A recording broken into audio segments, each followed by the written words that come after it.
slow chase scenes. Okay. Dave, we're probably alive now, but like I always say, we have a bit of a delay when this thing is uploading. So I'm ready to embarrass you. Don't swear too much, I guess. Okay. Oh, is this not explicit? All right. Oh, you can. Yeah, no. There's an explicit tag. That's fine. It's fine. I'll reel it in for you. Only one fuck this recording session. Okay, this is the boring part where I have to send this link to all the social media places. Dave, there's the YouTube link if you want to share that out. Oh, I know you do. I know you do. I don't even have my. Oh, here. You're asking a lot of me here. Copy. Oh no, wait. Copy. Notes. Paste. I can do that. I'm like a hacker. I just hacked the planet.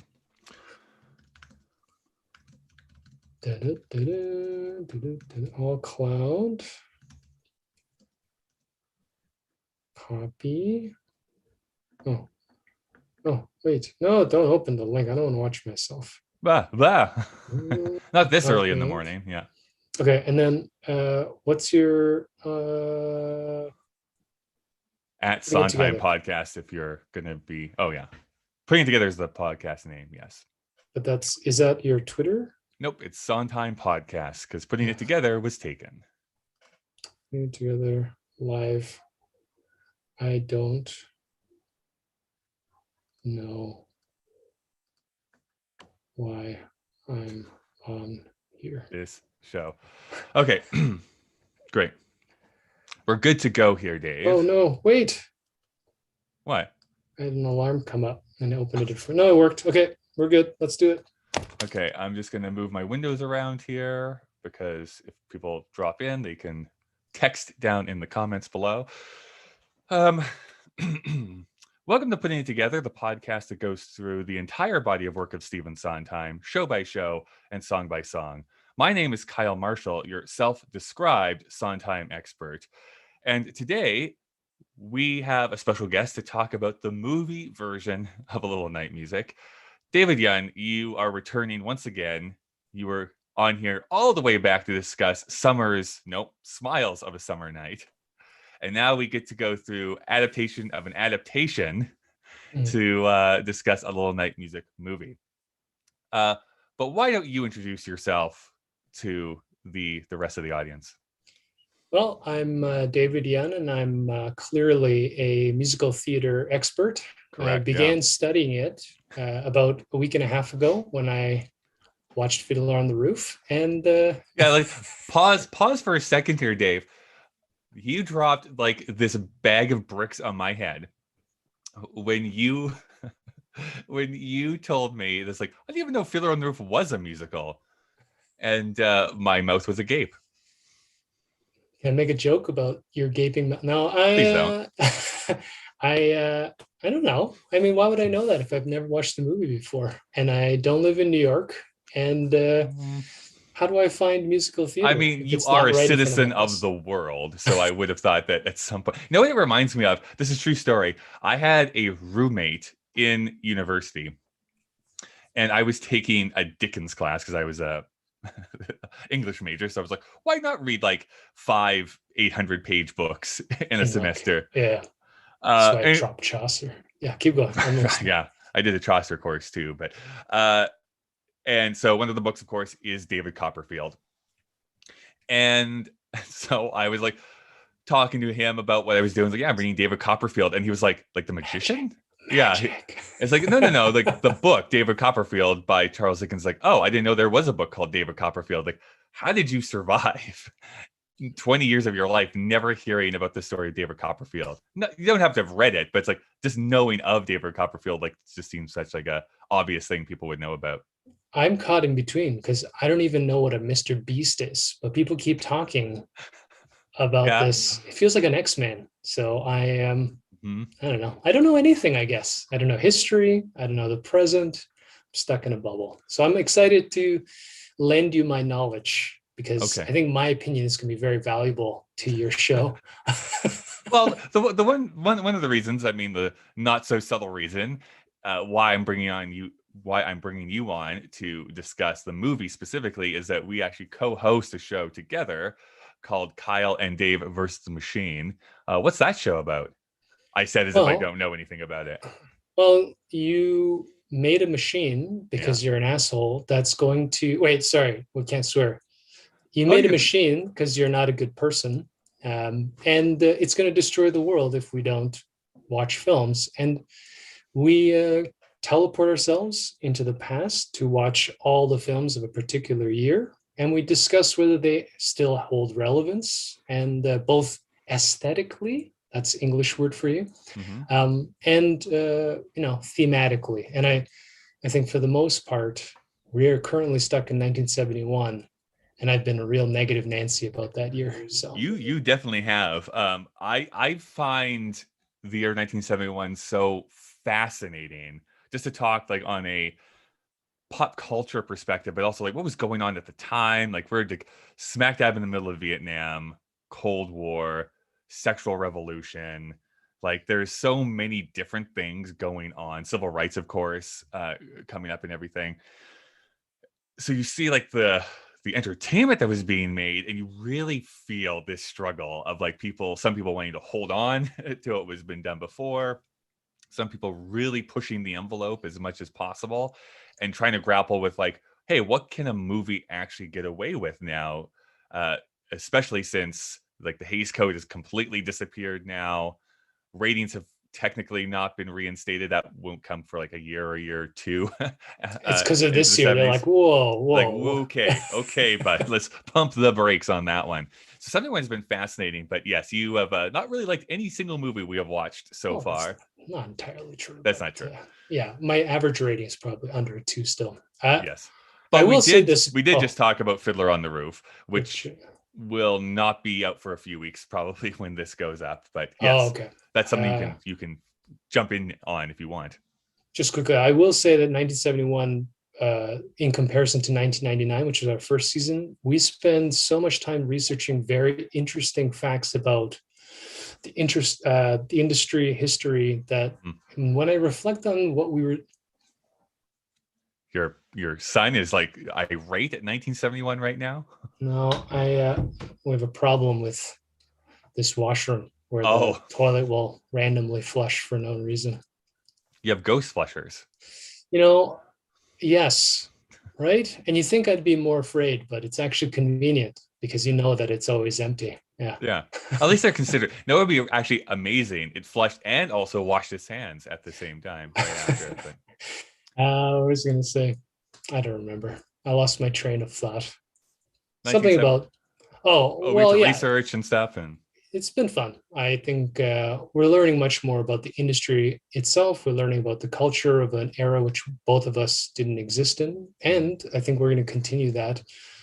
First with the first episode we did together, because I didn't even know this Ingmar Bergman film existed. We had apparently polarizing opinions, as you discussed with me. I've offended another country. And now we revisit it with productions that are still before my time. I think the film is 77, right? Yeah, put in perspective, Dave. I was going to wait, but like put in perspective, this is the exact same year Star Wars comes out. And this feels like this was made so long before Star Wars comes out for some reason. It's like they could not possibly be in the same year, but they were. It's bad. Yes, well, we'll get into that. That is not like a contrary opinion, to be honest with you. Most people do not like this movie in particular.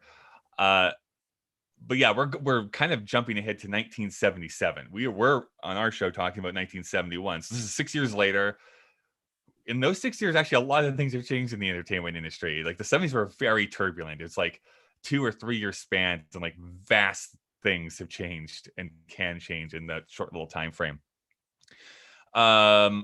We did talk about Smiles of a Summer Night, which was kind of not Ingmar Bergman's first movie, but it was kind of the first one that really catapulted him to being like an international star, so to speak. And I remember asking you at the time, it's like, well, this is adapted into a musical. What music could you possibly think would work for this movie, and you're like, I can't think of any music that would fit into this movie. So how do you feel? Because to pull the curtain back a little bit, instead of having Dave have his first relationship with A Little Night Music be the movie version, I was like, you kind of have to see what this is supposed to be. So there's luckily a 1990 opera version that is free on YouTube that people can watch, and so you watch that. So tell me about that experience of watching the actual play version of A Little Night Music. Yeah, I mean, I complained that it wasn't in 4K and that right, yeah, it's like pan and scan restoration of a VHS tape. But jokes aside, I think it was great. I really enjoyed it. And because I don't actually know anything about musical theater, I was excited to hear "Send in the Clowns," which I still think should be our theme song for other podcasts. Yeah, right. I mean, we could sing it together if you really wanted to. I'm just saying. The one thing that I remember thinking on the main question is that how Sondheim built the music makes this a little bit lighter, comedic. So we discuss how the film is meant to be a comedy, but there's just something oppressive about it because there's like horror elements. There's something that I couldn't understand culturally about what would make it humorous. I'm gonna be very clear. That is Dave's opinion Yes. of that. I did actually think that the original Bergman film was funny, but yeah, you had that horror feeling the entire time. And yeah, I thought it was fun. It made it lighthearted. I have some issues, of course, with individual portrayals of some characters, and I did find it interesting that when I watched the film, as bad as the film was as an entity, I found some of the characterizations were a little bit you're talking about the 77 film, correct? 77 film versus the, I think it was a 1990, I don't know, anniversary edition on an opera stage. The only other nuance is I don't like musicals being put on opera stages. I feel like once you have this expansive thing, but that's just about that production. I thought it was fun. I thought it really emphasized all of the themes. I remember watching it. It reminded me immediately of the movie, and to the point where I think 20 minutes in, I just remembered exactly where this thing was supposed to go. And I was surprised how faithful it was to the original film experience. It pulls back some of the film narratives where you need as much dialogue to explain where you are, but it replaces it with these punchy songs that really get you inside the emotional feeling of each of the main characters. I didn't like the portrayal of Anne in the theater perspective, but when I watched, this is the thing, when I watched the film, I don't think that's Sondheim's issue. I think it was just that actress played it like a 10-year-old instead of an 18-year-old. But it was fun. I really enjoyed the musical, and I love the music. And it was Was there a song that you can recall that really stood out for you besides "Send in the Clowns," which becomes like iconic after this show premiered? What was the one at the intermission in the country? Oh, Weekend in the Country. Weekend in the Country. That's pretty amazing.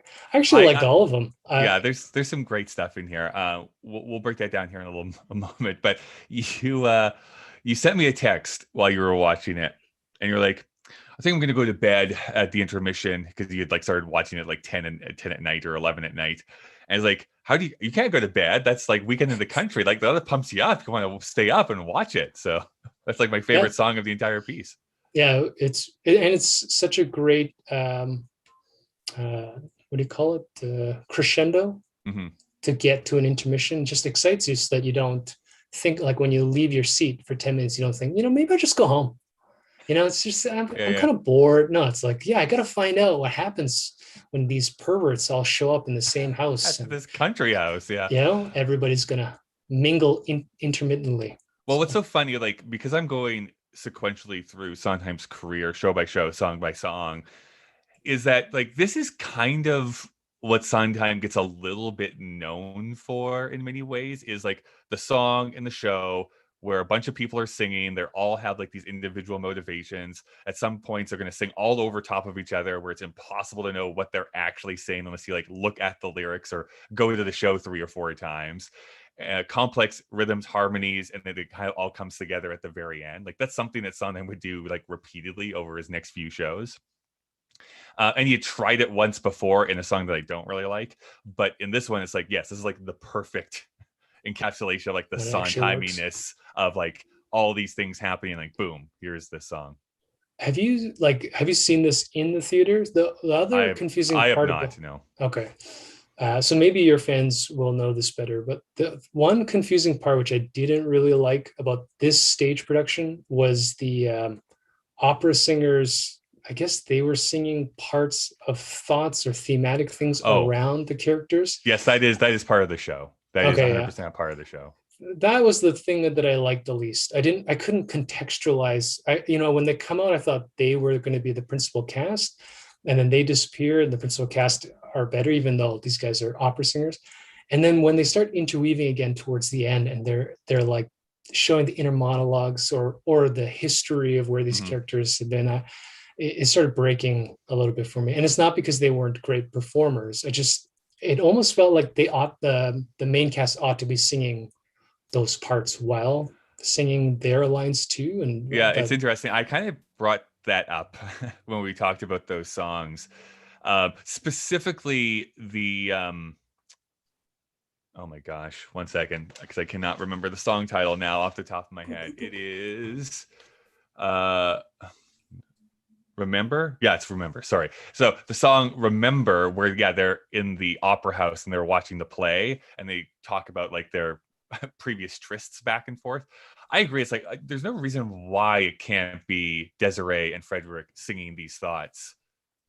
It's a theatrical piece anyways. Let's be theatrical with it, where they like step out of the scene and they can kind of go back into the scene if they need to. Have a light, have them turn to the...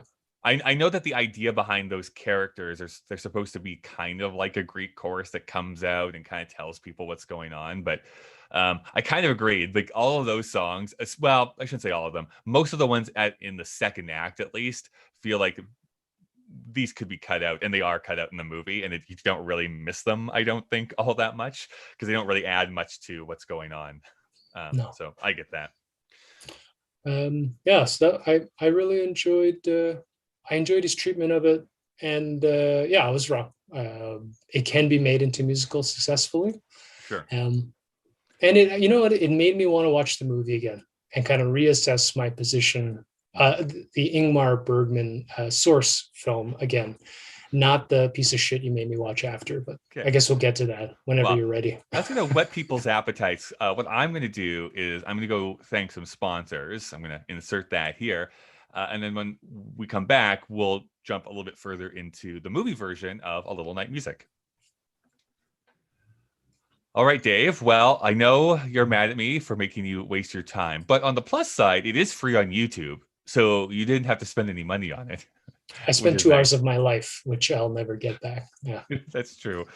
On our show, Kyle and Dave vs. the Machine, we normally will do a little bit of background information. So I thought we would do a similar thing here to start our conversation off.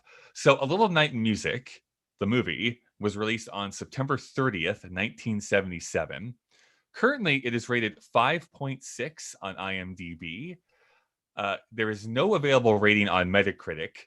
And then on Rotten Tomatoes, from 10 critics, it's rated at 20%. And from 100 plus users, it's at 29%. You will maybe know this, Dave, from doing our show. That is laughably low as far as number of people that have actually left ratings. Also, the number of people who've actually watched it. That's got to be one of them. Well, even on like Letterboxd that I use, there has only been 700 people who have reviewed this movie or like actually logged this movie. And for a movie that, again, is free on YouTube where anyone can go and watch it, this movie almost feels like it doesn't exist. Like it just feels like it doesn't exist. Like there's no cultural imprint that this movie has actually given to any single person. And maybe that's because while it is available on DVD, there was a DVD release of this movie. It's not streaming anywhere for rental or for purchase, but it can be watched for free on YouTube. That's really the only place that you can find an up-to-date copy of. Here's the other crazy thing. Here's the other wild thing, is that the budget, which we know is about $6 million that this movie was made for, none neither of the two websites I normally use to figure out box office have any information about this movie. Wow. So I have no idea how much money this movie made. Hopefully zero. Yeah. From what I understand, it didn't do that well at the box office. So this further includes why I don't think this movie exists. Its plot description from IMDb. Hold on to your seat, Dave. This is the actual plot description from IMDb. Let me take a deep breath. Frederick Egerman, Len Cariou, is very happy in his marriage to a 17-year-old virgin, Anne, Leslie Ann Down, only she's been a virgin for the whole 11 months of the marriage, and being a bit restless, Frederick goes to see an old flame, the famous actress Desiree Armfeldt, Dame Elizabeth Taylor. Desiree is getting tired of her life and is thinking of settling down and sets her sights on Frederick, despite his marriage and her own married lover, Count Karl Magnus Mittelheim, Lawrence Guittard. She gets her mother to invite the Egermans to her country estate for the weekend, but when Karl Magnus and his wife Charlotte, Dame Diana Rigg, appear too, things begin to get farcical. Send in the clowns. That's literally in brackets, send in the clowns. And the knight must smile for the third time before all the lovers are united. Oh my God.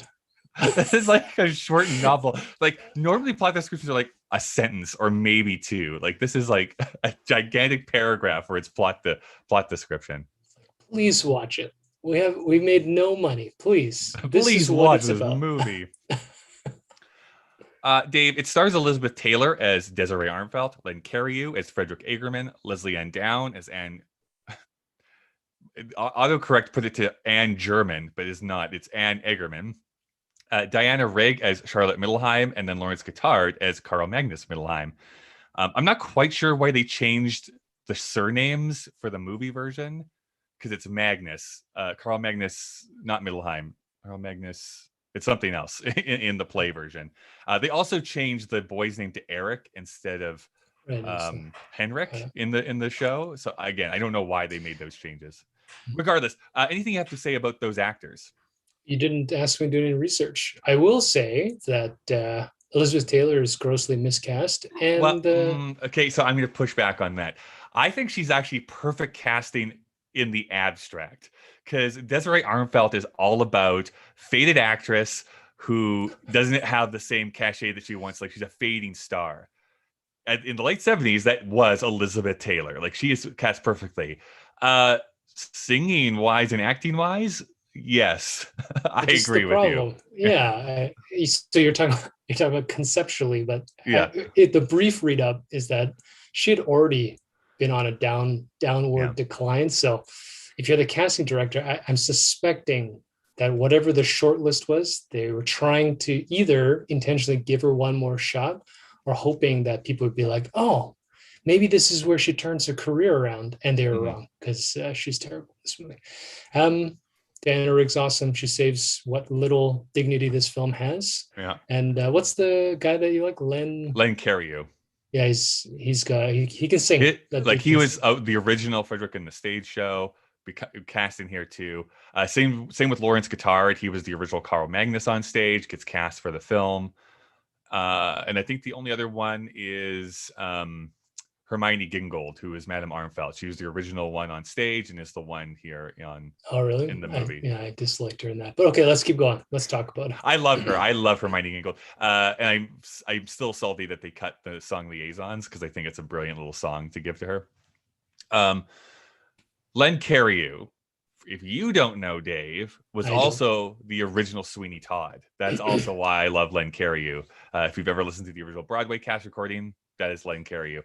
But his voice, like it's this is going to sound so mean and bitchy, but I think that the height of his voice was in like 1973 for when the original version of A Little Night Music is. He's still very good here, but you can actually tell that his voice can't hit the as high of notes anymore, so they have to pitch down in a couple times for it to work. And then by 1979, when even though I adore Sweeney Todd, again, you can tell that he can't hit the exact notes that he needs to. So this is we're just slowly seeing like the dip over of Len Cariou, but I'm a big fan of his.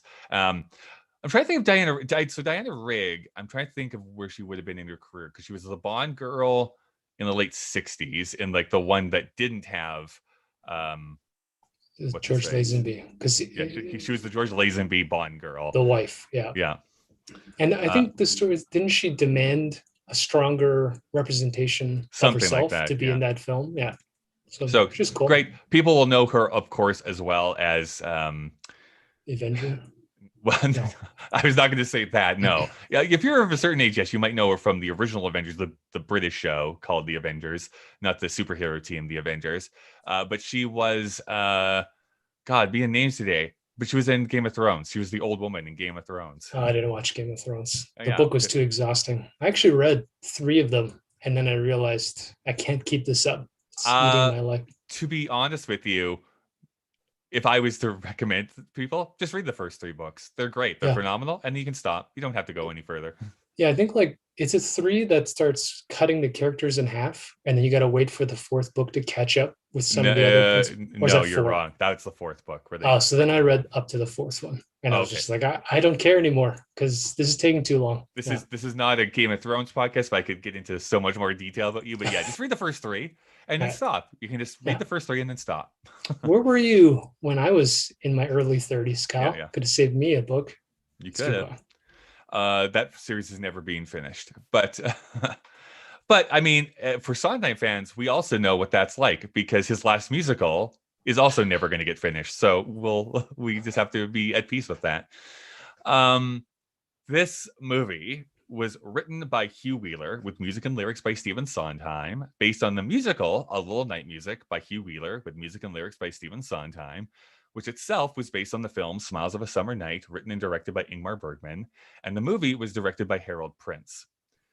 Now, Dave, because we have recorded that episode on Fiddler on the Roof, do you remember Harold Prince? No. Well, he produced Fiddler on the Roof, so he was the producer for Fiddler on the Roof. Right. And he is also a very well-known theater director. He did not direct Fiddler on the Roof, but he directed a lot of the Sondheim stuff in the 70s and into the 80s. He also directed Phantom of the Opera. So if anyone's seen Phantom of the Opera, that's still his original staging, is what you're probably watching.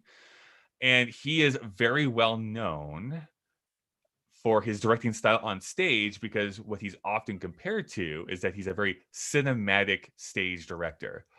And I want to hold on to that, because I have some opinions about this, but that's what most people would say. It's like, it feels like super cinematic watching his productions, because there's things happening and like special effects over here and like scenery, like whipping in from the wings and going back and forth. Like he was very kinetic in that way. So on Broadway, Hal Prince, the director, and Stephen Sondheim were coming off of sequential years of winning Best Musical at the Tony Awards. They had one for Company, they had one for Follies. And they initially wanted to adapt this play from Jean Anouilh, I think is how you say his last name. I should have looked that up, but Jean Anouilh, I think. But he, or at least his agent, say, no, you can't adapt this work. So Sondheim is a huge movie buff, like has watched a bunch of films. And he suggests that they use a similar story that was found in the movie Smiles of a Summer Night by Bergman. And so they reach out to Bergman, and he says, sure, you can adapt this on one condition, that you do not call it Smiles of a Summer Night. And so they were fine with that. Like, okay, that's fine. We can change the name of this. And they settle on A Little Night Music, which is hilarious, because they actually do have to give it a different name. Otherwise, it's going to be Ein Klein Nachtmusik, which is the Mozart piece. So they have to change it when it goes over into Europe. Originally, Sondheim wanted to follow the Company and Follies format, where the plot is very loose, where they'd go in and out of dream sequences about 3 possible scenarios, depending on the choices made by Desiree. So every flip of the card that Madame Armfeldt makes would then reveal one of these possibilities happening. So that was the original concept that Sondheim had, that he wanted to play around with. Hugh Wheeler said, absolutely not. No, I am not going to do that. So hence we get a much more traditional narrative. So beginning, middle, and end. Sondheim, in my opinion, just to give himself a challenge, would then compose the entire score in 3/4 time or waltz time, or at least divisible by 3/4 time. So he plays a little loose with that in some of the songs where it's not quite 3/4 time, but it'll be like 6/8 time or whatever other divisible ones you can do. It would go on to be a critical success and would win them a third consecutive Best Musical Tony for Sondheim and Prince. And then, kind of miraculously, Sending the Clowns becomes this huge breakout hit like a year and a half later. There was a version by Judy Collins first that goes and hits like the top of the charts, at least in the top 10. Sinatra would record a version of the song too, like a year later. Becomes this massive hit. And to this day is like the biggest singular song hit that Sondheim has ever done. He would, in fact, win a Grammy for Song of the Year, the last time any song from a musical would do so. In fact, I don't think a song from a musical has even been nominated in Best Song category since then. Anyways, to capture on the success of this, a movie was greenlit, and I can't really find much information on the making of it, although I'm sure there's, in Hal Prince's biography, he probably goes into detail about this, but I have not read that. I will say this, though. Basically, after a couple of weeks, Hal Prince feels like he is completely in over his head and kind of hates the experience of making a movie, which is probably why he never made another movie as a director after this one. Sondheim does a few different things. One, he does additional lyrics. So they change the opening number, and so he writes lyrics for that. They redo The Glamorous Life. So it's basically a completely different song from the stage version into the movie version. And then he helped the storyboard A Weekend in the Country, which is probably why that is the only time this movie feels alive, in my opinion. At least there's something going on. So that's a little bit of the backstory. Because I've been talking for a while. So just briefly, Dave, like, what are your thoughts and feelings about this movie, A Little Night Music from 1977? I don't know where to start. It's not, even from the get-go, it's not an enjoyable experience. You can tell that this is constructed by someone who has never made a cinematic film before. Mm-hmm. Learning that it's directed by a stage director kind of makes sense. Like even the opening sequence where they're on a stage trying to do this metaphorical thing, it's so awkward and takes you, like, it's confusing. I don't like dubbed things. So even when I watched foreign films growing up, I've hated dubs. And we kind of briefly touched upon this many times when we've watched foreign films. So my particular pet peeve is poor dubbed singing. I detest it. And what was weird about the opening sequence is even the actual singers looked up. I think they must have had to retape the entire performance for whatever reason, because it's just awkward. And then they kind of flip you into the movie world. And from there, it's such a drag, man. If it wasn't for the familiarity and you giving me the grace of watching the musical first, there would have been many times where I would have just walked out of the theater. It just doesn't, mm-hmm. There's nothing really rewarding about it. Yeah, this is why it's so fascinating to me to actually watch this. And now I've watched it 2 times. So imagine me over here having watched this movie twice. Is that I would almost have said, if I did not know that like Sondheim and Harold Prince and some of the other creative forces were behind the making of this movie, I would have thought like, oh, this is like someone who's never watched the play making this movie, because that's what it feels like to me. It's like you take a piece that I think is actually incredibly funny, and sweet and romantic, and it kind of leeches every piece of that out of it. And I am so curious of how that happened. Like, it's like, how did this happen when you have the original people there, and like it's like none of that is translated onto film? I have a bit of a theory on it, and I'm going to throw it at you here.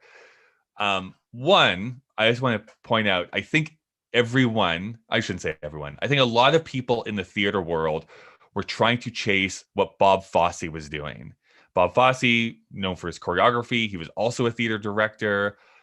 And when it came into movies, he does Sweet Charity as his first film, Cabaret as his second film, wins Best Director, nominated for a bunch of Academy Awards. And Bob Fosse, even though he's a huge raging asshole, understood, if I'm coming into the movie medium, I have to use film language to do this. I can't just do a static shot. I can't just set up the camera and think of this as a proscenium. I actually have to use movement. I have to use cuts. I have to use metaphor and all this kind of stuff, and really utilize that.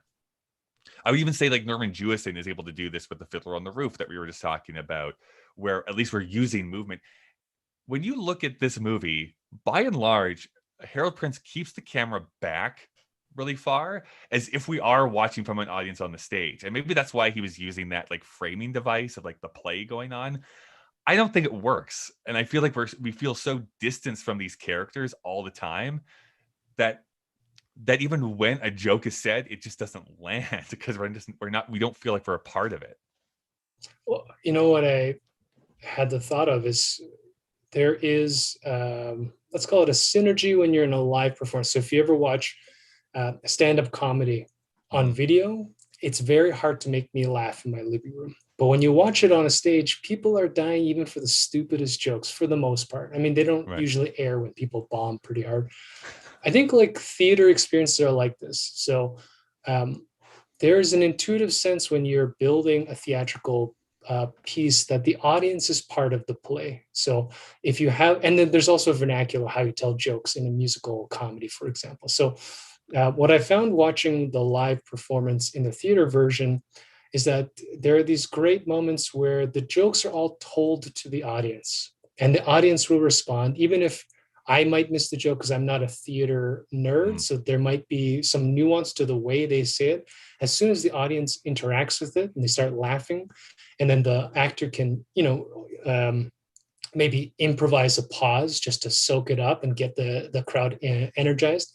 I feel like that's how this movie was shot. And like a sitcom that loses its laugh track, as soon as you don't get that interplay, the thing just falls dead, which is, I think, particularly with the Dame Arnfeld character, her whole thing is supposed to be a clown. She's supposed to underpin the whole thing with brevity, with some insight and wisdom. And that's why I didn't like her character in the film. You can't even tell the jokes. She just seems like a crabby old woman saying sarcastic, shitty things. And I thought she really dragged, and she didn't get to sing that much. So it just felt like I didn't understand what she's supposed to be doing there. And this is why, you have TV actors that can't make it in film. You have film directors who can't make it on TV. They don't mesh well. You need, like you said, if you have a Bob Fosse. I mean, I couldn't speak to him directly, but if you have someone who understands that you got to change your game, then you'll get a more successful product. And this didn't have that. Plus, whoever's in charge of cinematography should have lost their license. This is such a poorly shot movie. Yeah, like specifically the night scenes, like you cannot see anything that is going on, and it's like, it's awful. Ooh, yeah, the lighting's terrible. Yeah. They did that 30s thing where it's called a snoot, but they're spotlighting Elizabeth Taylor's eyes. Like, why? What is going on? It's just, and it's only, I don't know. The whole thing is just such a mishmash of crap. On a positive, you brought up how in the musical, particularly when they sing over each other, it's very difficult to understand what they're hearing, what they're saying. I thought the movie did a better job of that. I could understand the conversational pieces a little bit more clearly, and I also thought I can't remember the actress who played Anne. She did a much better job filling that character into something I could empathize with, because in the stage play that we watched, I was offended. I was offended by that woman's portrayal of that character. But Leslie Ann Down, by the way, is who it is in the movie. Yeah, I guess what I keep coming back to is why it feels so much like the people making this don't even understand the source material. Is that, and this is honestly partly because I've done now this deep dive for 3.5 months on this show in particular, is that there is actually these two songs. One is Liaisons, that is cut from this film, and the other is The Miller's Son, which is also cut from this movie. But they complement each other so nice because it is about a woman's place and a woman's station in society in that time period, and what you kind of need to do to move up through it, which is the one thing that I can do is actually use my body, but knowing that this is where I want, how I want to use it and how I want it to affect my life going forward. And there's the one side of that, which is Madame Armfelt, who's like, yeah, I did it so I could eventually rise up through the stations and, you know, buy this mansion, and now I live here. And you have the character of Petra, who is kind of doing it from like that lower class. She's kind of starting out and being like, oh, I can imagine my life going forward, but like soon I'm going to be old, and let me have some fun now, and maybe I can use this to my advantage going forward. And then you also have these great characters of like Charlotte and Desiree herself are kind of all in the kind of the middle of that idea. But I feel like you kind of need those bookends to understand, hey, by the way, like what this is really pushing toward you is like this really fascinating like pro woman and pro her choice going through it, still living in a man's world and having to fight through that. But it's like, we are doing this knowing full well that this is what my end goal is going to be. And you kind of completely got this. And what it really feels like to me is like, we just need a movie that has Send in the Clowns. We just need to get to that song, Send in the Clowns. That's what people know about this show. And we just need to get to that point of her singing Send in the Clowns, which is not a great rendition of Send in the Clowns. Like it's, no. Which, and something you pointed out too, is like, I am pretty sure that Elizabeth Taylor is actually dubbed in the opening track, but I think that is her real voice during Send in the Clowns. Yeah. And that's another bizarre choice. Like, I don't understand what's even going on with those choices. I had this thought that when she sings the first part, it works a little bit because there's something where she's lamenting her past and she's being literal about how she's realizing how broken they are. But in the finale, you'd think if they already had, I mean, they picked a voiceover actress who sounds like she's 20, so it's kind of a weird thing to listen to. But that's the big finale. I mean, if you're going to sing it properly, that's got to be the scene where, you know, you're kind of taken aback because this is the resolution of their romance, and they didn't do that. She just sounds old, broken, and maybe drunk. So I was kind of disappointed by that. I mean, I don't want to push back necessarily, but I don't like using the term pro woman for this film. I feel like it is nice that Sondheim is trying to give women characters more power, voice, and songs to sing.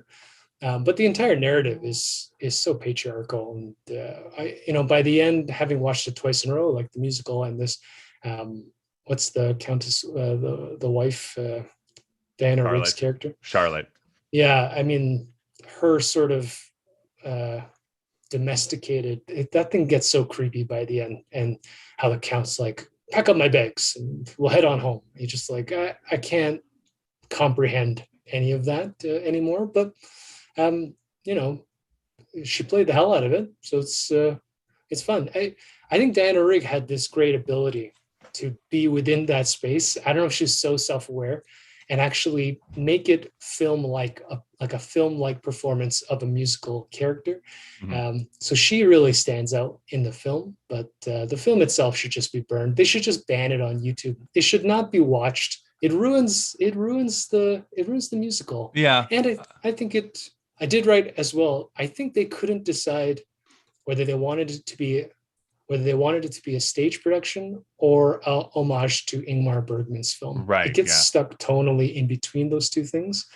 And it's kind of hard to watch. I watched some parts in 2x speed, I'll be honest with you. Sure, that's fine. That's fair. I would like to see them try to do another adaptation of this into a film. I do think that there's a way to do this. But interestingly enough, Sondheim disagrees with me. He doesn't think this can actually ever be adapted into a movie. And I just want to read you from his book, Finishing the Hat, where he goes through all of his lyrics. He writes, 5 of the shows in this collection have been made into movies, only one of which found a satisfactory cinematic transposition. Tim Burton and John Logan's adaptation of Sweeney Todd. The others, West Side Story, Gypsy, A Funny Thing Happened on the Way to the Forum, and A Little Night Music, used cinematic techniques such as rapid editing and cross-cutting, but they were essentially stage productions opened up in terms of setting and spectacle. The least successful in every way was A Little Night Music, and for good reason. It's at heart a leisurely and static show, two qualities movies find hard to deal with. A song like You Must Meet My Wife can last 4 minutes on a stage and hold an audience's attention through the emotional byplay of the lyric.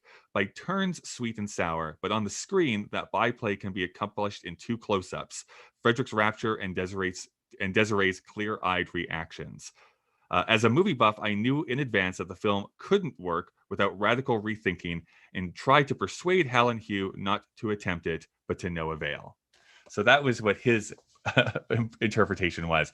So I don't know. Maybe there is maybe you do have to go much more radical in your thinking of how to actually adapt this into a film perspective. But I don't know. What do you think about that?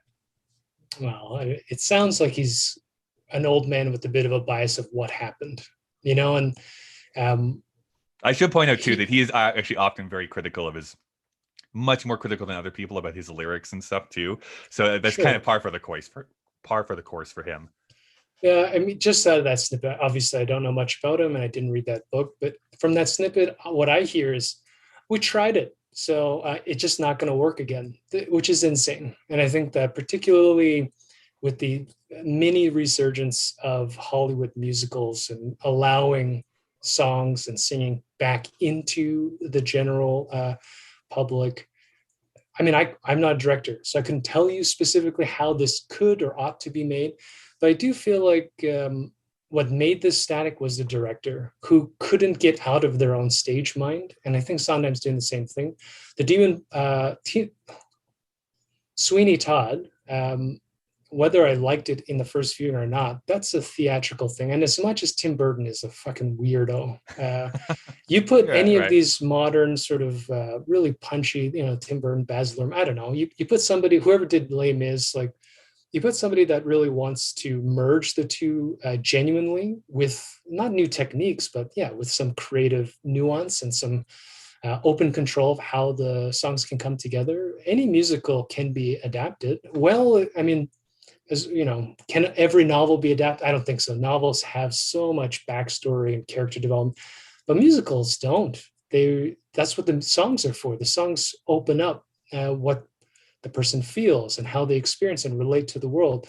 How that gets blocked off from a film, I don't understand. I mean, it is essentially the same thing. I think what it just comes down to, and I think the best musical adaptations for me have understood that, do we need absolutely every song? No. Like we said, we could cut all those Greek chorus numbers out, and I don't think it would really impact the story here. And we might need to reposition. Maybe this song happens earlier, this one happens later, because again, we're not dealing with an intermission now, which you do also have to think about in a theatrical setting. So I think that's where it has to come from, where it's okay, let's figure out how in a movie this actually is going to be much more relevant and much more thematically easy to take, because now we're dealing with we're sitting down for 2 hours. How are we going to make this work? So I would like to see them try this again, and we'll see what happens. I kind of want them, it seems like for a while there, at least, Kenneth Branagh was I'm going to adapt every Shakespeare film that I can possibly do. I kind of want someone to do that with the Sondheim canon, which is we're just going to try and adapt every single one of them and see what happens. Just call your buddy Kevin Feige. Yeah. Have a Sondheim cinematic universe. Why not? I love the SCU. It's great. Kenneth Branagh. I just as a quick aside, I do not like his Hercule Poirot reboots. All right. Well, that has nothing to do with his Shakespeare work. But you're bringing it up. He's long-winded. Hamlet was good, and it's 4 hours. So yeah, a lot of mirrors on that show. Something we also like to do sometimes here on our show, something we also like to do on our other show, is bring in what critics were saying at the time. Another proof that, again, this movie actually doesn't exist and we're just talking about something that we somehow fell into a fever dream with. Roger Ebert does not have a review for this at all, but Pauline Kael does. Of course. And this is I love how withering this one is. I think, like we mentioned on our Fiddler episode, where I think she can sometimes get a bit too mean-spirited. She's cruel. Very cruel. But this is what she says. This picture has been made as if the director had never seen a movie. With Diana Rigg and Leslie Ann Down, who managed to get a performance rhythm going in some of their scenes, and it also features Elizabeth Taylor. Yeah, that is such a put down to Elizabeth Taylor, but kind of agree with her sentiment at the same time. Even kind of. She summed up in one sentence how we're speaking about it in this entire episode. For 40 minutes. Okay. Yeah. Dave, the other thing we like to ask in our other show is, do you think this movie holds up, and do you think it's culturally relevant? No. This movie should be stricken from the record. I think the musical does, in principle, and I'm beginning to understand why you're so obsessed with Sondheim. I mean, he's clearly a genius at building these musical narratives together. It sucks that it gets sullied. Like even West Side Story, I have so many problems with that film, but I've never watched the stage production. So which is not to say that it's as bad as A Little Night Music. It's watchable. It's not. Yeah. You'll get a chance to see it again when Spielberg's movie comes out sometime this year. Oh God, that's right. He's remaking it. Although it's Spielberg, so John Williams will be involved, and I'm sure it'll be fine. I think this movie is awful. And I think everybody knows it. There's a reason why it doesn't exist. Now, I would not encourage your listeners to find it on YouTube because they will be upset at you. And it's just too bad because, as we agreed, there are a couple of performances that deserved better.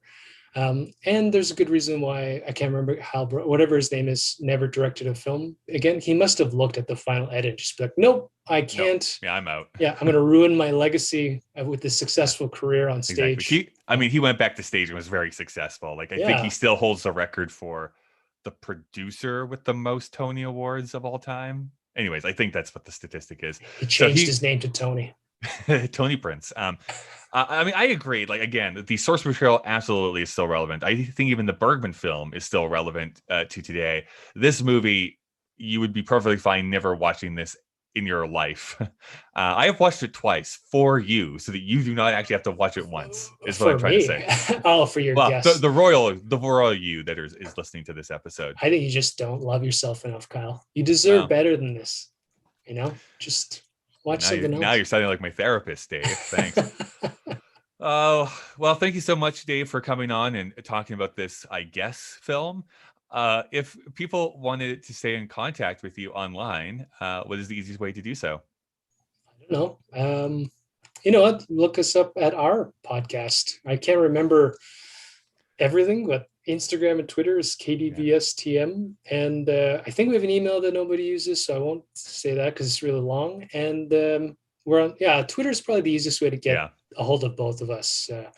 But I think for the purposes of this podcast, our other podcast is the best leverage. And, you can tune in there and be equally as offended. And you can send hate mail there too, because I don't have a right to be on this podcast. It's great. I'm sure I'm going to get some more angry letters. But come over there, and then you can listen to what our Fiddler on the Roof conversation was about. And I think that'll be great. Any last things? I was going to say, if you want to hear me get shamed, there's an episode on Sweetback where I'm cast as a racist.